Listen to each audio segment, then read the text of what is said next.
یہ قرآن ایک بابرکت کتاب ہے جسے ہم نے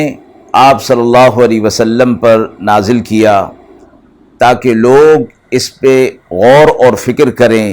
اور تاکہ اہل فہم اس سے نصیحت حاصل کریں۔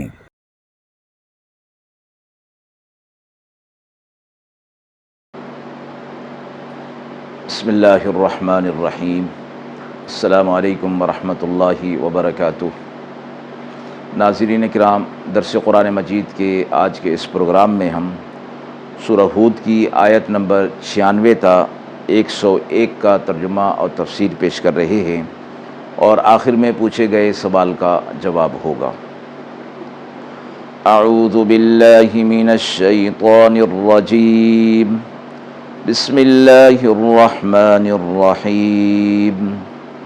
وَلَقَدْ أَرْسَلْنَا مُوسَى بِآيَاتِنَا وَسُلْطَانٍ مُبِينٍ إِلَى فِرْعَوْنَ وَمَلَئِهِ فَاتَّبَعُوا أَمْرَ فِرْعَوْنَ وَمَا أَمْرُ فِرْعَوْنَ بِرَشِيدٍ يَقْدُمُ قَوْمَهُ يَوْمَ الْقِيَامَةِ فَأَوْرَدَهُمُ النَّارَ وَبِئْسَ الْوِرْدُ الْمَوْرُودُ وَأُتْبِعُوا فِي هَذِهِ لَعْنَةً وَيَوْمَ الْقِيَامَةِ بِئْسَ الرِّفْدُ الْمَرْفُودُ ذَلِكَ مِنْ أَنْبَاءِ الْقُرَى نَقُصُّهُ عَلَيْكَ مِنْهَا قَائِمٌ وَحَصِيدٌ وَمَا ظَلَمْنَاهُمْ وَلَكِنْ ظَلَمُوا أَنفُسَهُمْ فَمَا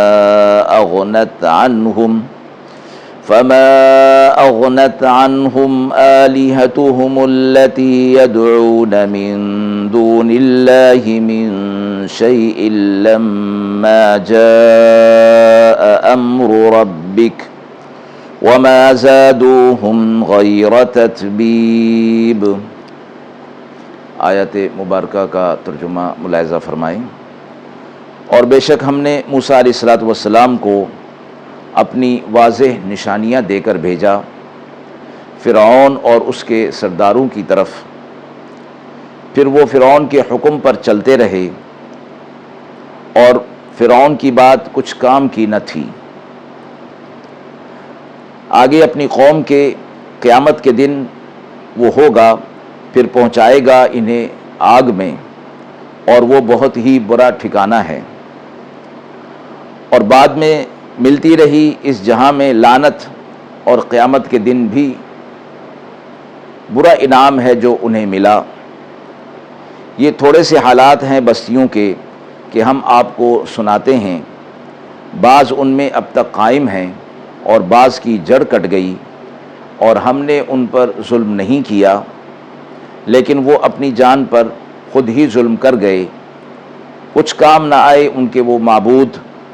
جن کو پکارتے تھے اللہ کو چھوڑ کر کسی بھی چیز میں۔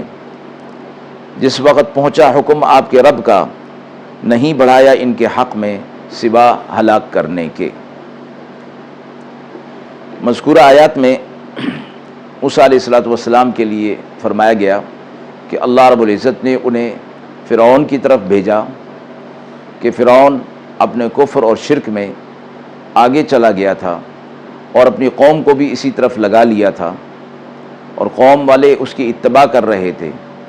حالانکہ فرعون کی بات میں کوئی بھلائی اور خیر نہیں تھی۔ تو موسیٰ علیہ السلام جب ان کے پاس اللہ کی نشانیاں لے کر پہنچے تو فرعون اور اس کی قوم نے موسیٰ علیہ السلام کو جھٹلا دیا، اور فرمایا کہ پھر فرعون کو اللہ رب العزت نے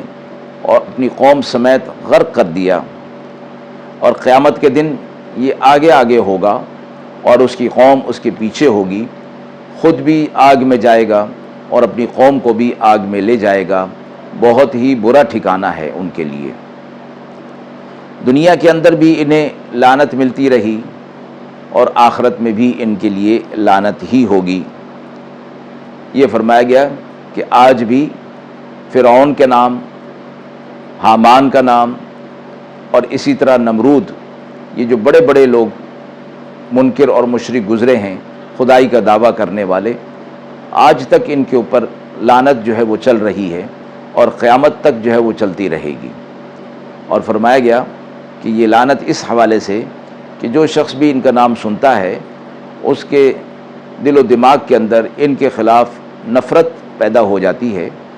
اور وہ گویا ان سے نفرت کا اظہار کر رہا ہوتا ہے، تو اللہ رب العزت کی طرف سے دنیا کے اندر یہ ان کے اوپر لعنت ہے لوگوں کی طرف سے، اللہ کی بھی لعنت، اور آخرت میں اللہ کی طرف سے لعنت بھی ہوگی اور عذاب کے اندر بھی مبتلا ہوں گے۔ یہ حالات جو ان آیات کے اندر مذکور ہوئے اور پچھلی آیات کے اندر جو گزشتہ اقوام کے حالات مذکور ہوئے ہیں، ان کے حوالے سے آپ صلی اللہ علیہ وسلم کو خطاب فرمایا گیا کہ یہ کچھ بستیوں کے حالات ہیں جو ہم نے آپ کو بیان فرمائے ہیں، اور ان میں سے بعض کے نشانات جو ہیں وہ آج تک موجود ہیں اور بعض کے نشانات بالکل ختم ہو گئے ہیں، اور ان لوگوں پر ہم نے عذاب نازل کیا تھا۔ اس سے پہلے ان کے پاس انبیاء علیہ الصلوۃ والسلام اللہ کا پیغام لے کر آتے رہے، لیکن ان لوگوں نے اس پیغام کو مانا نہیں اور اپنے کفر و شرک کے اندر بڑھتے چلے گئے، تو اللہ نے فرمایا کہ یہ عذاب کا آنا ہماری طرف سے بطور ظلم کے نہیں تھا، بلکہ ان لوگوں نے اپنی جانوں پر خود ظلم کر لیا تھا، یعنی اللہ کی بات کو نہ مان کر، وقت کے نبی کی دعوت کو ٹھکرا کر یہ اپنی جانوں پر انہوں نے ظلم کر لیا تھا، اور شرک کو بھی ظلم عظیم فرمایا گیا، اور یہ لوگ شرک کے اندر مبتلا تھے۔ اور فرمایا کہ پھر جب یہ عذاب آیا تو اللہ کو چھوڑ کر جنہیں یہ پکارتے تھے، جنہیں معبود انہوں نے بنایا ہوا تھا، وہ ان کے کچھ بھی کام نہیں آ سکے، اور جو آپ کے رب کا حکم آ گیا یعنی عذاب کا حکم آ گیا تو یہ لوگ سوا ہلاکت میں پڑنے کے اور کچھ بھی نہیں کر سکے، یعنی ان کے معبودان باطلہ ان کی کچھ بھی مدد نہیں کر سکے۔ آیت کے حوالے سے سوال پوچھا گیا ہے کہ گزشتہ اقوام کے حالات سے آپ صلی اللہ علیہ وسلم کو آگاہ کرنے کا کیا مقصد ارشاد فرمایا گیا؟ قرآن مجید کے اندر گزشتہ اقوام کے جو حالات فرمائے گئے ہیں وہ دراصل اس حوالے سے ہیں کہ آنے والے لوگوں کو، مخاطبین کو یہ بتایا جائے کہ انبیاء علیہ الصلوۃ والسلام کے سلسلے کو اللہ رب العزت نے جو جاری فرمایا تو ہر امت کی طرف، ہر قوم کی طرف نبی کو بھیجا، جیسے فرمایا وَلِكُلِّ أُمَّةٍ الرَّسُولُ، ہر قوم کی طرف ایک رسول کو، ایک ڈرانے والا بھیجا گیا، لیکن قوم نے جب ان کی بات کو مانا نہیں اور تسلیم نہیں کیا تو اللہ کی طرف سے عذاب ان کے اوپر آیا۔ مختلف اقوام کے حالات جو قرآن مجید کے اندر بیان کیے گئے، اس میں آپ صلی اللہ علیہ وسلم کو جیسے یہاں خطاب فرمایا گیا، بعض اور مقامات پر بھی آپ صلی اللہ علیہ وسلم کو یہ خطاب فرمایا گیا کہ یہ حالات گزشتہ اقوام کے ہم آپ کو بتا رہے ہیں، یعنی آپ صلی اللہ علیہ وسلم کے پاس کوئی اور ذریعہ ان اقوام کے حالات جاننے کا نہیں تھا۔ آپ صلی اللہ علیہ وسلم پر بذریعہ وحی یہ حالات اور واقعات منکشف کیے گئے، تو آپ صلی اللہ علیہ وسلم کے لیے یہ حالات اور واقعات کا اطلاع کرنا قوم کو